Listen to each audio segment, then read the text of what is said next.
Ang ginagawang taktika ng kampo ni Inday Lustay ay parang Squid Game.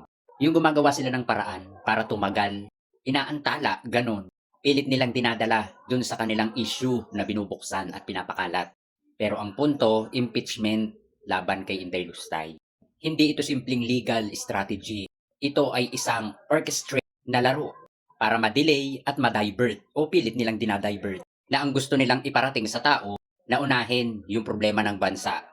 Ang hindi nila alam at hindi nila naitatanong na sila ang problema na numero uno ng bansa. Sa madalit salita, habang ang Kongreso ay naghahanap ng kasagutan para malaman ang katotohanan, ang kampo naman ni Inday Lustay ay nahanap ng paraan para ito ay malusutan. Mapanling lang. Pilit silang humahanap ng lusot. Ang taktika ni Torion at Topacio na paghingi ng TRO ay upang pigilan ang impeachment ni Inday Lustay. Bakit hindi na lang nila sagutin ang mga ebidensya laban sa kanila? At bakit pilit nila itong iniiwasan? Isa lang ang ibig sabihin nun. Totoo lahat ng akusasyon laban kay Inday Lustay. The reason kung bakit sila ay nagpapalusot na lang at ang ginagamit nila ay ang pagtaas ng gasolina, yung gera sa ibang bansa, kahirapan ng mga Pilipino.